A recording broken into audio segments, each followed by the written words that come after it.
Ein großer Tag für Schuster Martin. Erzählt nach einer Geschichte von Leo Tolstoi, Teil 1.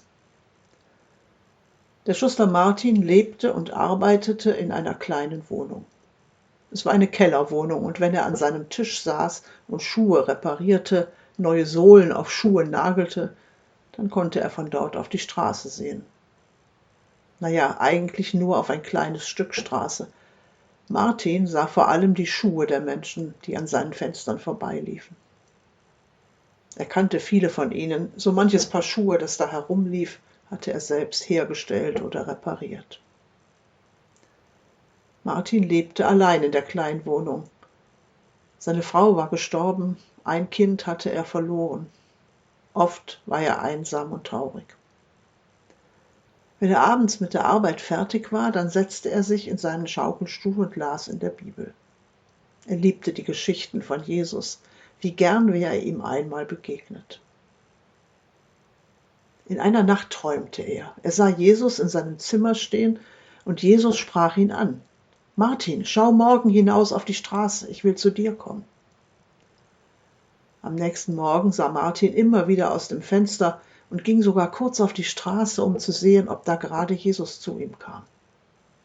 Aber alle Menschen, die ihm da begegneten, kannte er.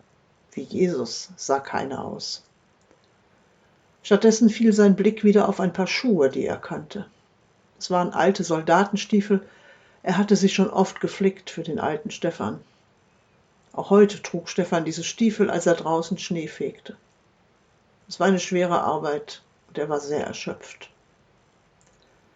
Martin hatte Mitleid mit dem alten Mann und rief ihn zu sich herein. Komm, Stefan, wärm dich in meiner Wohnung etwas auf. Dankbar nahm Stefan die Einladung an. Er setzte sich an den Tisch und Martin schenkte ihm eine heiße Tasse Tee ein. Als Stefan gegangen war, schaute Martin bei der Arbeit wieder aus dem Fenster. Da sah er eine junge Mutter mit einem kleinen Kind auf den Armen.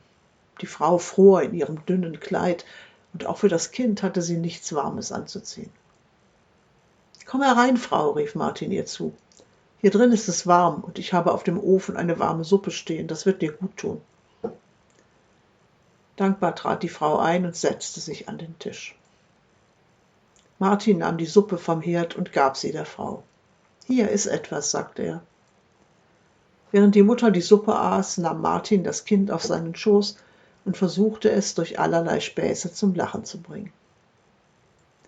Er bemerkte, dass das Kind gar keine Schuhe hatte. Die Mutter konnte sich keine leisten.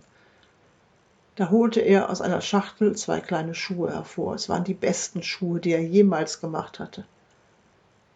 Gemacht hatte er sie für seinen kleinen Sohn. Liebevoll betrachtete er sie noch einmal, dann zog er sie dem Kind an. Die Mutter war überglücklich und von Herzen dankbar. Martin schenkte ihr auch noch einen Mantel von seiner Frau, der noch im Schrank hing, bevor die beiden weitergingen. Mittlerweile wurde es langsam schon wieder dunkel, und Jesus war immer noch nicht vorbeigekommen. Enttäuscht setzte sich der Schuster wieder an seinen Tisch.